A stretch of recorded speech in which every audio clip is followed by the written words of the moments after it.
السلام علیکم، welcome back to SP پی نیوز۔ تحریک انصاف کے چیئرمین عمران خان نے انکشاف کیا ہے کہ چودھری پرویز الہی اور مونس الہی نے ایف آئی آر کٹوانے میں پورا زور لگایا ہے، لیکن پولیس والا کہتا ہے کہ ایف آئی آر پر سائن نہیں کر سکتا۔ میڈیا رپورٹس کے مطابق chairman P T I Imran Khan نے اپنی گفتگو میں کہا کہ ملک کو تباہی سے بچانے کے لیے الیکشن کے سوا کوئی رستہ نہیں ہے۔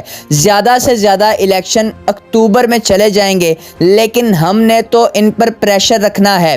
چوروں کو لایا گیا، ان کو این آر او دلوایا گیا اور ہمارے اوپر بٹھا دیا گیا۔ انہوں نے مزید کہا کہ یہ جو مرضی کر لیں، الیکشن تو ہوں گے۔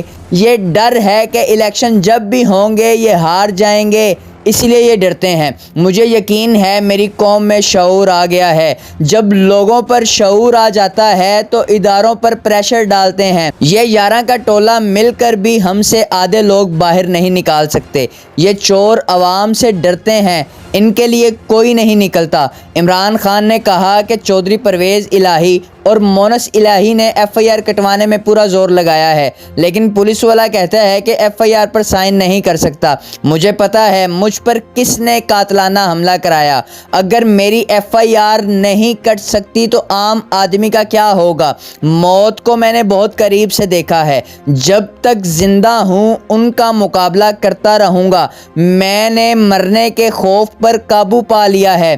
عمران خان نے مزید کہا کہ 26 سال پہلے میں سیاست میں آیا تھا، تب سے جان کو خطرہ ہے۔ سیلاب زدہ علاقوں میں ہیلی کاپٹر نے ہنگامی لینڈنگ کی تھی۔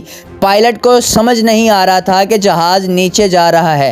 ہنگامی لینڈنگ کی انکوائری ہو رہی ہے۔ پائلٹوں کا کہنا تھا کہ ایندھن کے ساتھ چھیڑ چھاڑ کی گئی ہے۔ انہوں نے کہا کچھ لوگ چاہتے ہیں میری فوج سے لڑائی ہو۔ ملک بھی میرا ہے، فوج بھی میری ہے۔ میں چاہتا ہوں ادارے مضبوط ہوں۔ ادارے مضبوط ہوں گے تو ملک مضبوط ہوگا۔ میں اپنی قوم کے لیے راولپنڈی جا رہا ہوں۔ میری قوم میرے ساتھ ہے۔ کل کا مجمع تاریخ کا سب سے بڑا مجمع ہوگا۔ انہوں نے مزید کہا کہ عوام ان سے پوچھے گی کہ 7 ماہ میں ایسا کیا ہوا کہ حالات اس طرح کے ہو گئے۔ انہوں نے حکومت میں آ کر باری باری اپنے مقدمات ختم کروائے۔ آخر یہ سوالیہ نشان ہے ہمارے اداروں کے اوپر، ہماری تنظیموں کے اوپر۔